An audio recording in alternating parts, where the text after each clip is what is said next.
Chers téléspectateurs, bonjour et bienvenue. Merci de rester fidèles à FM Télévision. Nous voici dans ce nouveau numéro de l'émission Plateau spécial Mois de la Femme, une émission conçue par FM Télévision pour valoriser la femme, créer l'émulation parmi les femmes sur l'autonomisation. Eh bien, ce soir, nous avons l'honneur de recevoir deux dames des valeurs. Il s'agit de Madame José Ngandou. Elle est enseignante. Vous allez découvrir ses talents tout au long de cette émission. Mais également sur ce plateau, il y a Madame Sylvie Ouangacheka. Elle est présidente d'une ONG œuvrant dans les secteurs de la femme. Bonsoir Madame Sylvie. Bonsoir Maman Ruth. Bonsoir Maman José. Bonsoir Maman Ruth. Vraiment, toi, on na émission na biso plateau spécial mois de la femme. Sujet na biso principal est l'autonomisation de la femme. Quand on parle de l'autonomisation de la femme, Maman Sylvie n'a posé une question, appréciation na wezalani. Merci beaucoup Maman. Et c'est mon mingi qu'on s'est retrouvé les sous sur le plateau na yo, Nzambe apambola yo.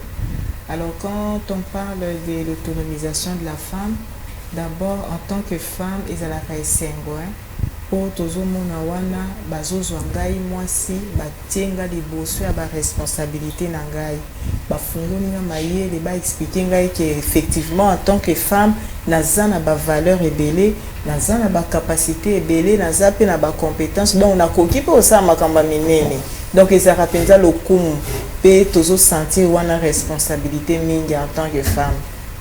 Vraiment, Maman José, te poser même question par l'autonomisation de la femme. Merci Maman Ruth. Na pamboli nzambe pona mokola lelo. Vraiment eza esengo.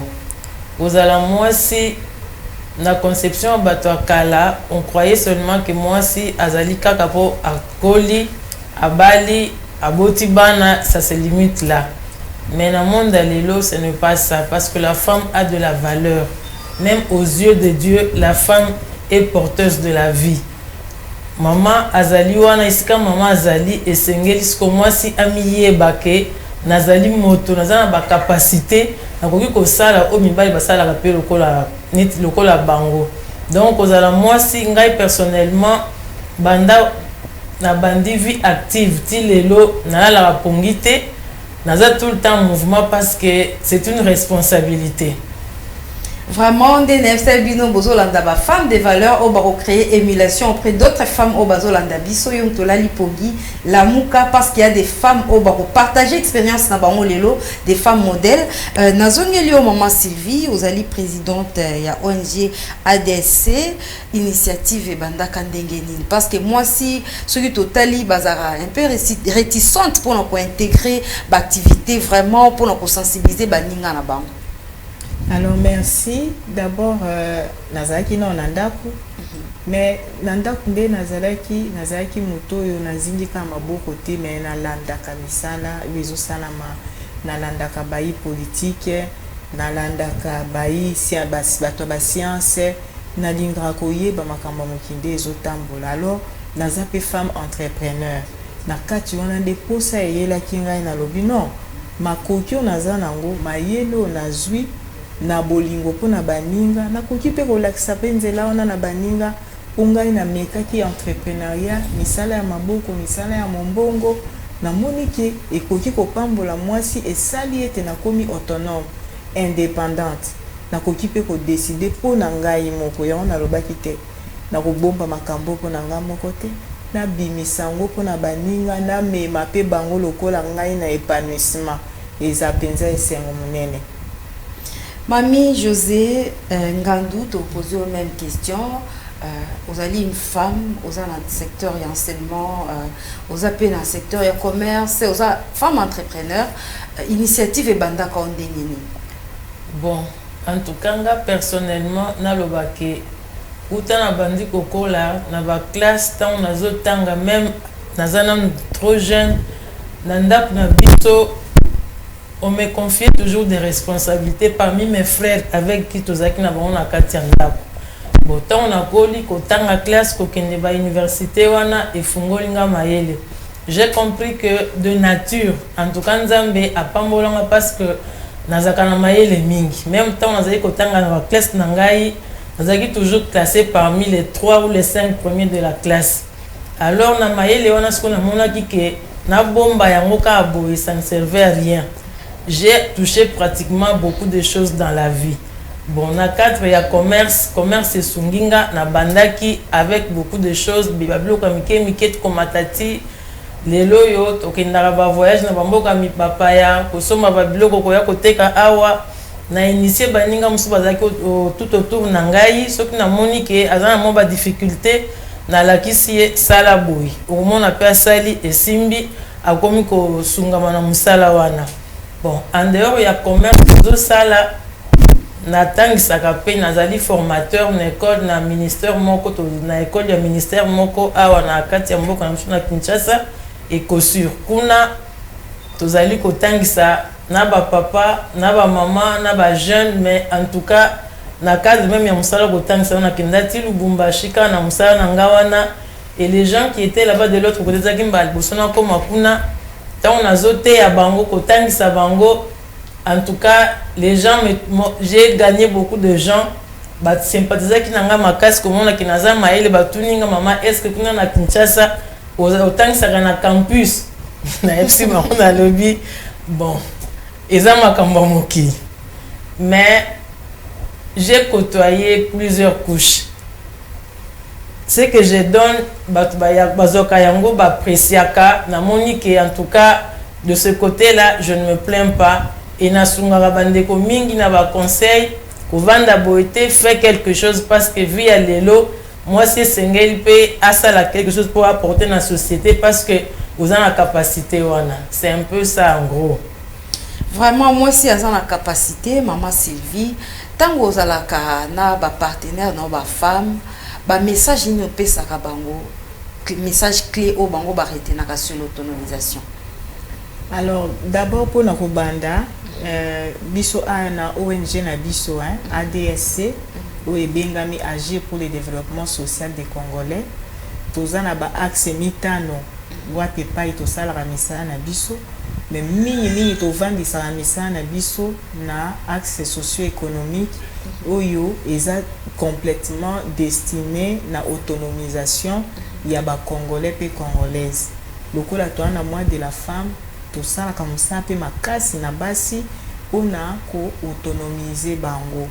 Alors na cadre ya ONG toningara ko fungola mama mayele to longola ye na phase ya spectatrice na phase ya motu moko o azo subir na phase ya motu moko o aza simplement destiné pour na activité songolo pakala notamment ménage na procréation oyo déjà batu ba yebi mais to limito kotisa ye na phase oyo akoki koma petit na décision donc alongwe koza la spectatrice akoti na misala siko tellement a exceller na musala wana alendisami na musala wana a s'épanouir batie peka balobi se ke yo koki pe na musala boy akoti abandi pe ko décider abandi pe ko sunga ko kamba pe baninga mususu ya mwana nde ADSC na cadre wana ya ONG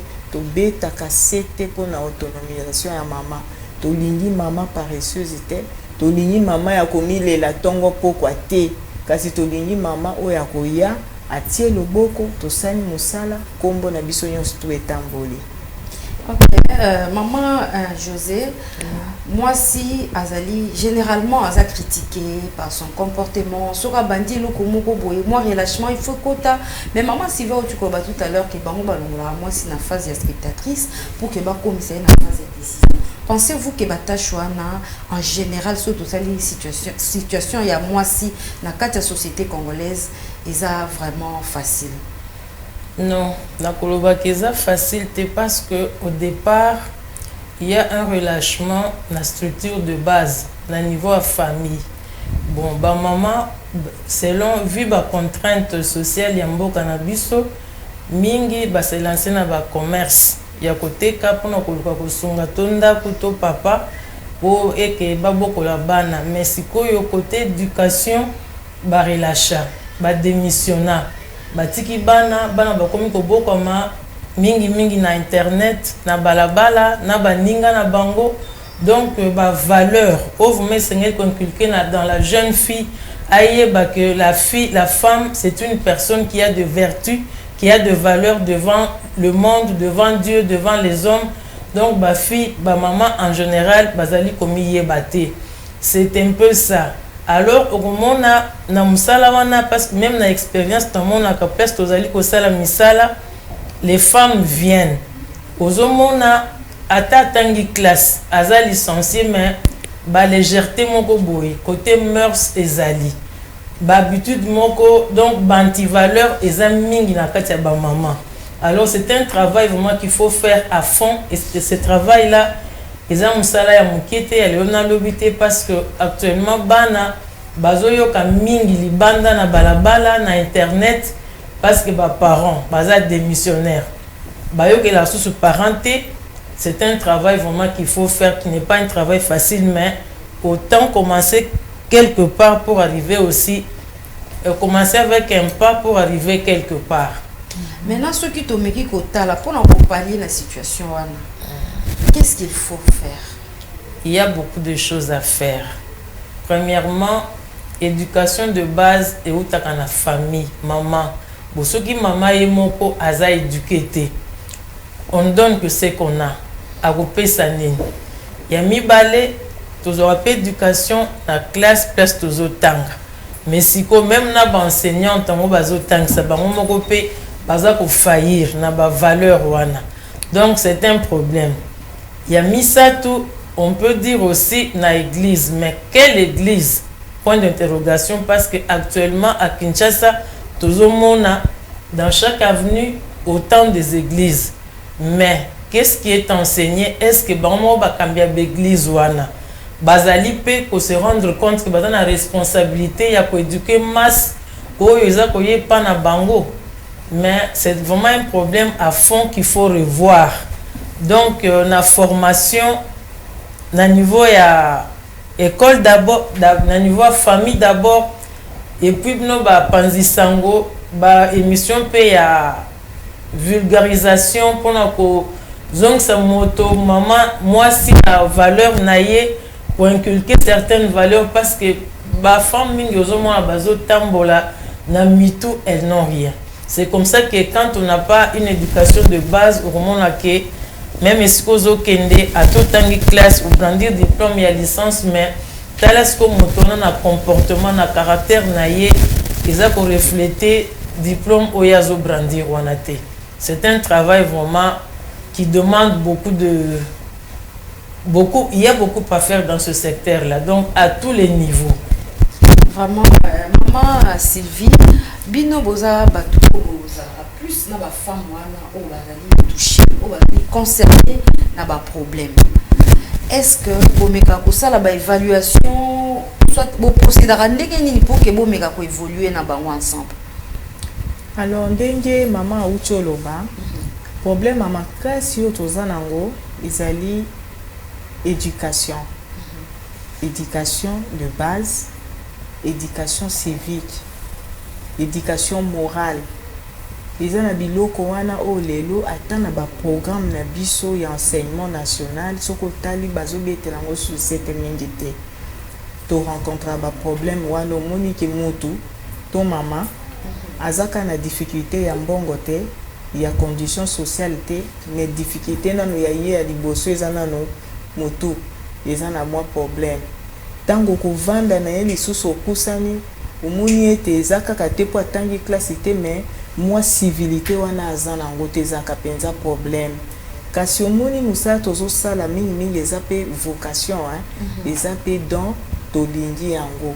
Alors le coup les a déjà na niveau wana nzambe azo pesa babiloko nyonso esengele tambwa na musala wana patience bolingo capacité ya communication alors to yebaka ko récupérer to bandara nanu na ko créer ko susciter confiance na kati ya maman ko faire comprendre que azana valeur aza capable ko sa makamba menene pe akoki ko sala yango ye moko efati yango na mutu na ye.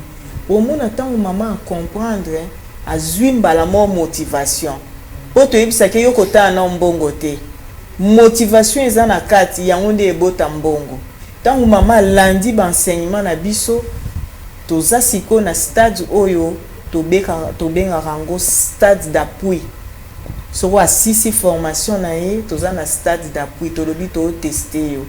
Makambo nyonso yekoli na ndenge ovandi na biso tomoni ete omati okoki sikoyo zwa misolo yango ya mukie ya mingi te.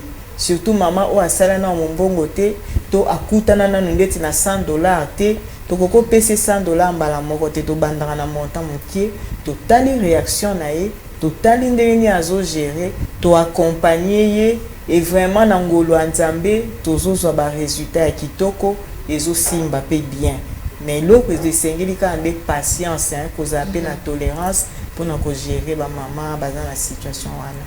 Mais il y a basi bazolanda biso banimba peut-être mutu akomi tu na question siège na bino ezara wapi, comment faire pour na ko adhérer na kati ya ONG na bino. Merci maman, biso toza ADSC siège na biso ezwami na commune ya Lingwala juste sur rond-point Willery avenue Bouta numéro 171. Wana nde tozali tozo fonctionner mikolo nyonso ko banda mokolo ya lundi 8h kino 15h30 ti mokolo ya vendredi na même heure. Alors pour na adhésion ezali simple, toza na fiche ya adhésion oye o remplir yango normalement par renseignement normal o ya motu ya mama ya papa ya elenge. Mais pour tondi misama ki vraiment oza na kati ya ADSC esenge na yo somba carte okoma membre na biso. Alors carte ya kokoma membre eza na 10 000 francs tout simplement. Ce qui est sili tozali na formation to pesaka o ya ko transmettre yo vision de tolobaka ya ko pesa yo tonga ko beta yo venin pour kotisa esprit ya ADSC. ADSC ezali autonomisation. To boui pauvreté, to boui ba plainte, to boui chômage. Alors biso moko to se prendre en charge, to bandi ko sala pona compte na biso moko. Tango ozwa venin wana siko to ebiso ke non, chaque mois hein, na suka mois 2000 francs cotisation, mois 3000 francs cotisation selon ba catégorie pour ADC et vivre quand la cotisation wana. Voilà. Mamie José, la femme fois à la autonome, mais généralement, na mboka na biso moi c'est bandi commerce akoka vraiment ko tenir té. Mais vous allez quand même une femme modèle, vous avez vrai dans secteur il y a commerce, conseil ni ko pesa na ba maman ou bazolanda biso. Bon, conseil na ko pesa musala nyonso ne bandeli ezaka na ba difficulté. Il faut s'adapter. Et sengeli même temps tozo sala commerce na mona ba mama mususu kala na Kinshasa awa atangi classe T mais bazo réussir atangi sipe bana na université na musala pe lo kwa musala commerce et sengeli na persévérance et puis maman mutu na yepe il faut sala ayeba quand même calcul qui na sombi autant na prix d'achat na teki na autant na ju bénéfice ya autant. Parce que même baninga tozala na bango okomona par exemple aye na fond na ye abandi commerce azoteka quelque chose à un moment donné ba banque ye bazopesa ba crédit ake na banque azu crédit ba pesa crédit wana po a fructifier musala na ye ekende liboso na mbongo banque akofuta ngona intérêt eza réparti selon bango ndenge basalaka. Mais au moment maman qui tant azumbongo wana ye du coup azumona montant oya simbi keza ebele alobi ah nanda kunanga TV nanga baby par exemple na somba télévision souvenir ya mbongo wa banque. Or yozo ki mbongo wana pona kotia na commerce et mata. Tango kati déjà une partie au sombi télévision. Ozoyo bateke na longoli combien et puis chaque mois il faut fouta. Maman aza mutu moko mingi tango bazo sala commerce bakoyaka pourquoi parce que baza na constance te patience pesalité azoyeba te kosala calcul malamu koyeba ke naza na autant na maboko 10 000 francs par exemple nde na yango capital na ngai autant nazoteka par jour nateka par exemple soki 5 000 na kati ya 5 000 wana bénéfice na nga eza ya autant soki na ko dépenser na kati ya bénéfice na garder capital. eloko wana mingi échappera ba maman okomona soit simbi mbongo azosala ba dépense moko même biloko moko ya kanaki te etindi kaka po asomba. Après un certain temps na ba contrainte ya mboka na biso, il y a beaucoup de choses qui interviennent na misala tozosala awa na Congo. Au moins après un certain temps akoki lisusu te ona koyi, il faut que aluka soit une bouffée d'oxygène pour à remonter lisusu. Mais ceux qui ozo tala malamu ozo tala keno nazaki na capitale ya autant na tekaka autant ozo ça quand même ba calcul wana chaque semaine que par semaine na kotisi autant dépense nangeza bo parce que to dépense ka facilement to calcula kate. Donc muto ali ko commencer na commerce sengeli ayeba ke même bon à transport aux autres dépenser, il faut la comptabiliser pour na suko yeba ke non na cette dépense autant par jour. Ce qu'on calcule na côté ça qui combien ça a bénéfice à combien. Ça tu vas chez les mamans, ils a difficile. Ba respecta ka yango te. Yango mingi bazaka muke na kwei. Vraiment une très bonne leçon, maman Sylvie, au coco compléter mon muke par rapport à la difficulté au bas si dans la domaine du commerce. Oui, ndenge na lobaki nga na lingami makambo ya éducation hein pour na moni ke za penza na motuya. Mama azana kolula. Mama azana motema moto kaka ndenge mama José auti koloba poto se répéter te. Kasi mama alingi kaka ateka azwa mbongo me ayebi te ndenge nini esalamaka. Mama azana culture to ba notion ya gestion te toyebi yango te. Alors maman a dépensé ndenge alingi. Mais eza na aspect mosusu eza pe important wana tolingi to profiter l'occasion oyo to bwaka mbela na bakonzi ya mboka ete batalela pe ba mama na oyo etali ba microcrédit tango ba mama bakenda ko defa misolo o esunga bango baki oluka bouffée d'oxygène nzoka nde baki komitia singa na kingo ba mama mingi ba kufi misusu oui, ba beli basi mama po ete moto aza na misolo askomi ko profiter na faiblesse ya moninga azangi misolo po atiela eto ya intérêt eza likolo siko lokola mbula matadi na biso tolobi te ke azate soki azolala soki ayebi te nde topesi information ke lelo tobeti botaela biso makambo wana taux d'intérêt on a remboursement eleki likolo mama atie mbongo na marchandise nano ateki te mikola kofuta ekoki azofuta na to ya likolo tikuna kendaka kosilisa akanga mbongo mosusu atia marchandise mosusu ekomi pasi yango wana lobi mama akokweya kasi na bamboka mosusu tomonaki bandeko to bandeko kelo somba biloko epa na bango bazozwa ba crédit aza na délai de grâce 3 mois kofuta nyongo te non seulement délai de grâce mais taux d'intérêt pour le remboursement eza mukie bien réglementé par l'État qui veille sur ça mais biso biloko wana ezali te eza pasi ezali mawa de ba mama baza ko belela baza ko peta kelelo mingi bakonza mboka buto talela bango likambo eza pe na ba misusu pe ba mama maraîchère bazali mama azana makasi mama azali na ba outil ya kosala musala kasi wapi mabele ezali te bakonzi ya mboka tozomona oke kote asele awa concession ya songolo concession ya pakala eza na bisika mosusu ezaka vert bongo langi ya mai ya pondu basalelaka te bopesa bamama mabele babalola mabele kosunga bango akozwa mabele ndenge nini aza na misolo te mama oyo azokende luka crédit na banque ya $50 aozwa mbongo wapi asomba terrain ya $1000 $500. Est-ce que l'État koyi kotia politique te ya kokabula kama bele na ba mama baza na makasi makoki ya kolona wani ya ba problème ba mama bazoko rencontrer yango vraiment eza dossier mobimba so to bandi yango awa to kosenga émission mosusu ti lobby. Vraiment, merci beaucoup na ba intervention. Nous toujours poursuivre l'émission na biso. Il y a un autre fait oyo ezopesa passe na ba maman ezali éducation ya bana to te ko évoquer ngo awa.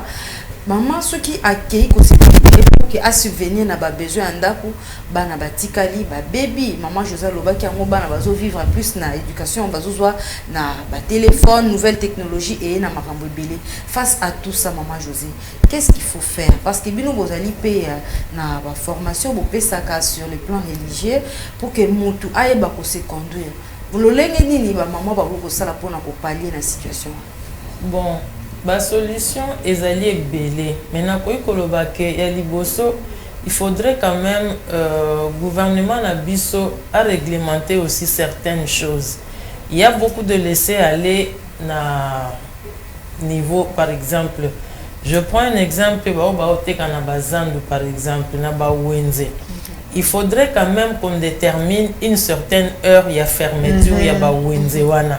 On a pour permettre maman azonga pena ndako parce que azana devoir azana ba obligation na ba vis-à-vis ya bana oya zoboko kala ezalaki na zandu par exemple na teka na zandu so comme 16h ba beti siffler na mtifwa kanga biloko na ye oluka transport ozonga ndako mais okomona ba bandi yango après un certain temps elali nango pongi esili bama bazongeka ba habitude akobimanda ku banda tongo ti azozonga ndako 20h 21h 22h bana batikala ki bango moko tamsusu ya mukolo alambi baleki balie balali ole kanya sima ya yebite tant mama zozonga na fatigue ya ba transport difficile musala sala ki banda tongo koloba ko sala boye azongi akomi kaseye pa sukoli alie kaka alali lobi na tongo akei ainsi de suite donc côté wana bakonzi ba revoir quand même bazandu ezana une certaine heure ya fermeture ezala obligatoire pour tout le monde quand même ailleurs ba loi existera pourquoi pas na biso il y a trop de laisser aller na ba secteur nyo surtout ceux qui ba bandi basi basali loko wana chaque maman a besoin conscience que non andero ya musala commerce na zapena bana nda ko basengeli ko éduquer bango donc en plus misala pe et mon na mboka na ba papa mususu basala pe pour ceux qui papa zo sa maman zo sala ba ko pallier quand même na ba besoin ya ndako moi équilibre kozala ma papa rekatela maman que non zonga kana ndako à telle heure maman ko tosa aye mais ceux qui papa sala que l'autre côté maman mta azoka charge ya ndako atolo bina ye zonga avant voilà papa zana un mois dirté il y a moi nous mona que il y a beaucoup de choses qui interviennent faut quand même misala et mon nana que tout le monde aille au travail parce que tant qu'il na osa na ba entreprise elle temps de 8h à 15h to à 16h aussi si ozongi na ndako mais marché pesa ali entreprise bacha heure moko fixe ezengeli que non baknyos bakati bazongi na ndako so sombaki biloko te lobi so kozala sco prudent que lobi na luka moyena kinde un peu avant ils aura la question ya ko revoir certaines choses et puis ba émission pe ya vulgarisation et les kaka na ba école éducation civique ezonga ndenge zalaka kala pour éduquer bana même ba mpe ba parents na ba télévision bo soki ezoleka balandaka soki barataki mwandambu ata moko ata mibale ekokote kotikala koyeba ke non awa devant tel problème esengeli nanga kosala boy tout ça il faut contribuer parce que nous sommes une grande nation mais beaucoup de valeurs ont été bafouées depuis longtemps nous vivre na ndenge na ye ce n'est pas tellement très bon zando ezali entreprise sengeli et fonctionnera jusqu'à une certaine heure bakangi au baya pelobi. Vraiment, maman Sylvie, un mot par rapport à l'éducation des enfants. Maman Kekoluka, ndako etikali, bana mingi bazobeba, ba phénomène mingi zoya bakuluna, les enfants de la rue, tout ça parce que maman quelque part a tiki a faillir na mission na ya ko éduquer bana. Effectivement, ezali vraiment problème moko makasi. Oyo na kozongi ya lisunde na lobaki. Toza na besoin tozwa éducation. Namona ki patila ki biso ministère moko wa ministère à la citoyenneté. Eza esika oto ko iko beta sete pona makambo oyo. Pour l'état pe na kati wana zape na part responsabilité. Maman, c'est vrai sengeli oluka. Mais yeba ete musala ya liboso ezali na lubana na kati ya ndako. Pour moi na tango bongisi etango aza mokie tango akokola kuna mosala penza ekozala mingi te po non seulement akotambola kaka na nzela nzambe oyo olakisi ye akobosana te mpe éducation de base oyo opesi ye mais changement de mœurs ekomi mingi kati na biso tomoni mama mosusu ya poni mombongo kaka kobanda 18h ti 1h du matin bamimbongo ndeti ya bongo ata leta ye moko akosunga biso aboya mona mama mama yo na balabala oye koteka soso ya kotumba ya yo mombongo ebanda kaka 19h obimi ti 1h eza problème ozomona mama yeba valeur d'abord ya yo moko mama ya mobali na yo pe ya bana o nzambe apesi yo c'est tout un travail pour le bana nzambe lobi na biso ete bana baza lokola ba flèche na kati ya maboko ya guerrier omoni guerrier asalaka nini asebisaka flèche na ye ntango nyonso to azosebisa yango po lobi liboso ya likambo ntango atia yango abeti ekei mosika ebundeli ye bitumba ebomi moyini alors biso nde baguerrier na baguerrière bana ba flèche na biso toza na intérêt ya kosoigner bango ya kobongisa bango po lobi liboso ya likambo mwana ngo na kolisaki malamu akotelema akoya kopesa nga solution akoya kolobela ngai akoya kosimba ngai moboti mais malheureusement toza na musala ya kosala po to constater que mabota mingi ebebi po ba papa mama à la recherche du pain quotidien l'état talela biso makambo oyo lukela biso ya kolia po ete na esika totepa koluka tozonga na ndako mpona kokengela bana eza mpenza likambo pasi me tozobunda na yango kokoba koteya bamama kolakisa bamama tala na moko ya journée de la femme batindeli biso bavideo mama alati liputa mema kale na kwiti eza pasi kasi bamama ya mayele mpe bazali po biso tosisaki na foire kuna na Académie des Beaux-Arts tosisaki na 16h makambo esili mama ya mayele nzela inde azongi ake kolanda bana mais kasi ba oyo azoba tozwi babililingi na ba Facebook na banani donc c'est tout un travail pour lequel nous sommes engagés. L'éducation est très importante et nous devons y veiller. C'est vraiment important. C'est vraiment important, maman José. Il y a un autre fait où ils ont détruit l'image de ma maman. Ils ont dit engagement de ma maman vis-à-vis de l'église. Au moins, la maman me a kenda na retraite pendant une semaine. À Sundola na endaku, à Kikozela, à Luka miracle. Et il faut qu'avant dans l'église pour que Nzambe appelle ça au Yazoluka. Ça c'est vrai maman Rite.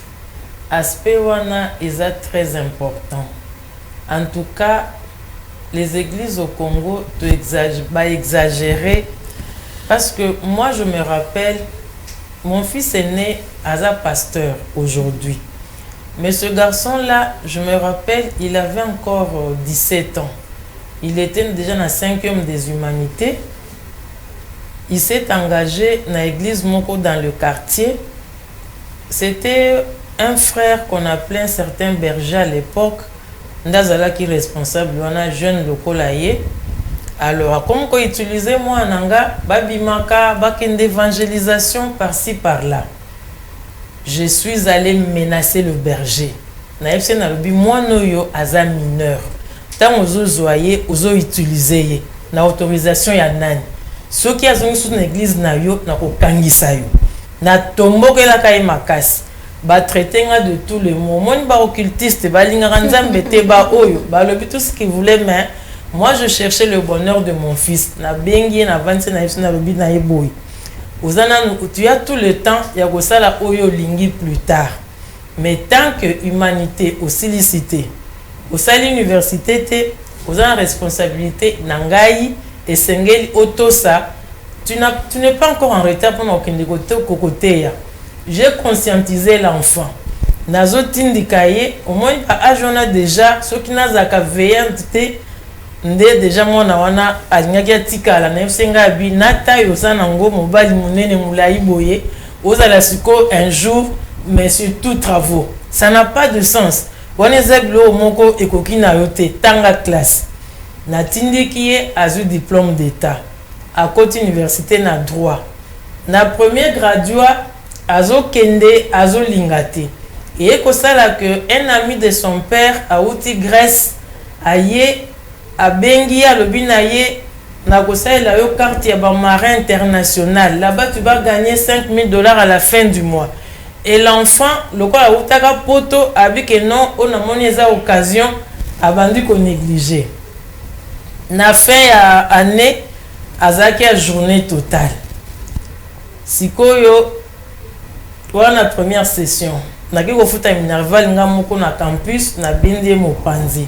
na bandi kotalisa nga na etala garçon tel ya quartier azaliao tala kingandi azaliao un jour okoloba que non je n'ai pas étudié parce que ba pesaki nga bafutela nga minerval te ozoluka nini ki marin international okosala ngo ça quel avenir tanga classe plus tard okoyeba importance na tindiki kotindika ti tant a passé deuxième graduat nde siko a eu conscience et enfin il a fini sa licence na droit na campus lelo il travaille na banque centrale en dehors msala na yekuna aza pasteur ceux qui n'a fungola qui mis à l'époque donc il même pas kotanga c'est un peu ce qui arrive chez beaucoup de mamans et comme il va laisser aller eza mingi tolingi bana mingi nous pensons que faut kotika mwana libre parce que na lingi faut pas serrer moi non nga pe nazalaka mwana mon père azaki j'ai étudié à ba école moko avec des professeurs belges zomona ke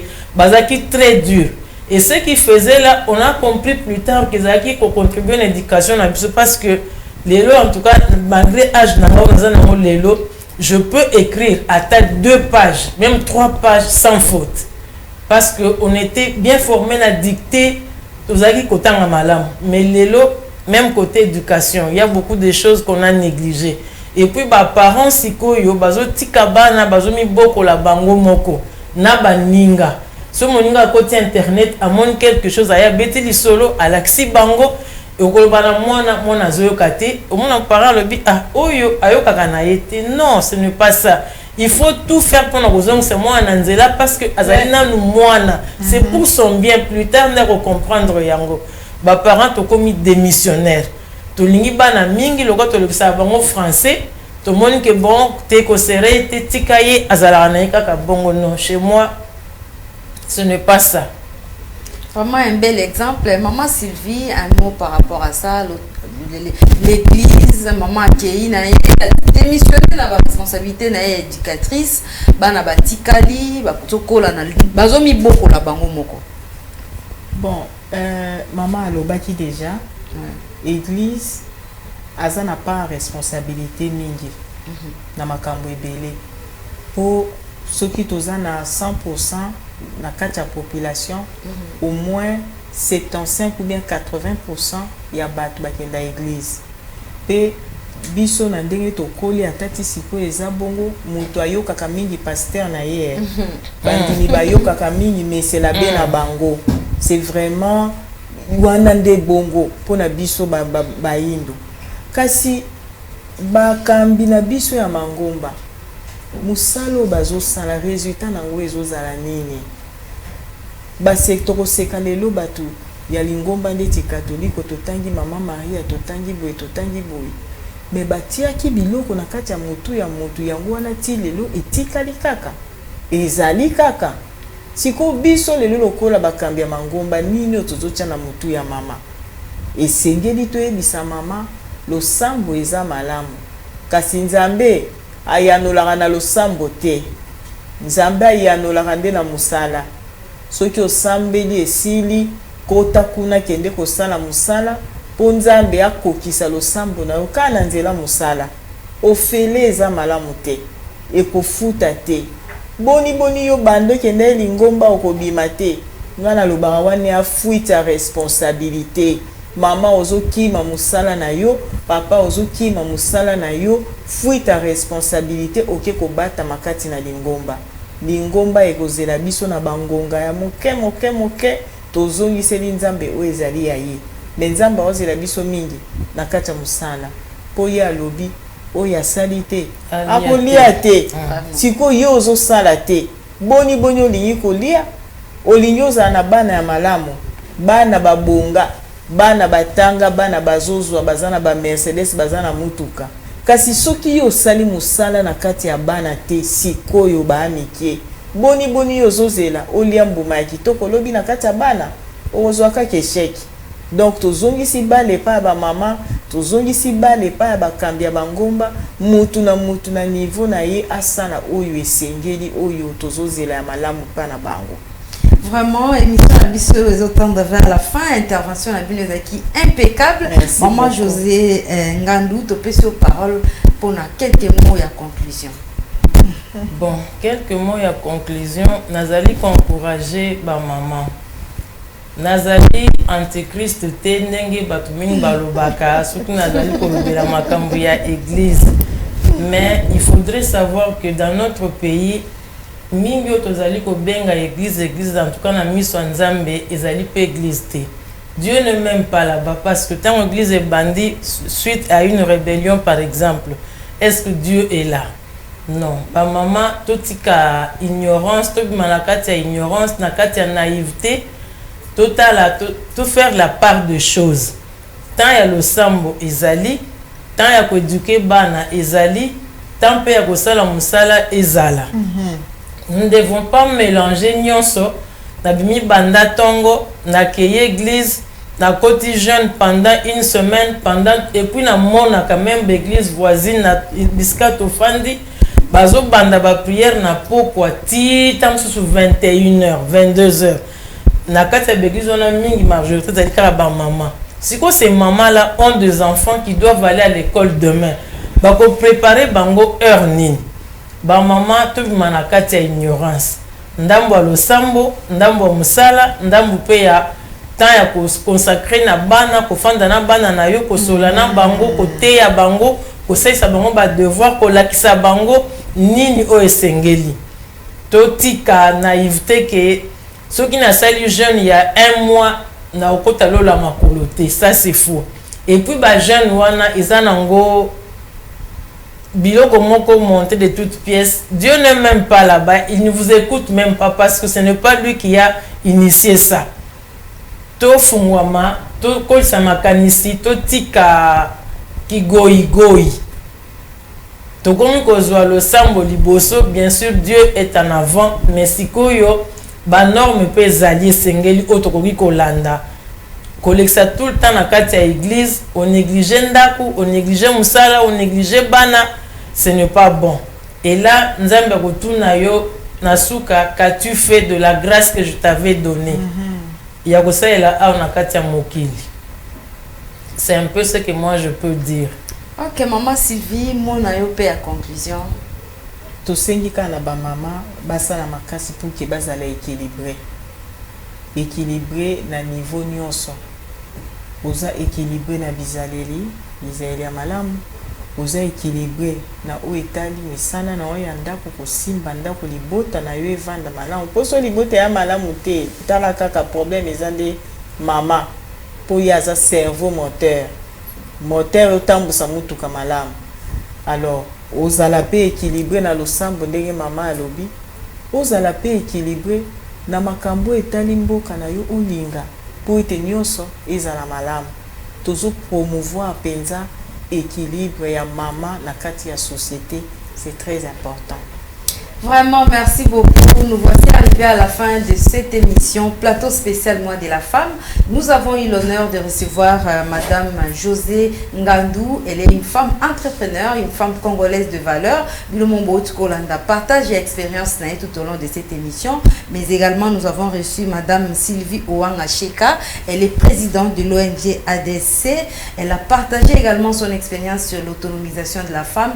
Vraiment, la RDC, Azana Bamama et solo ce qui va lobby j'espère que bien tu s'en rendre compte tout au long il y a émission Abisso. Nous voici arrivés à la fin.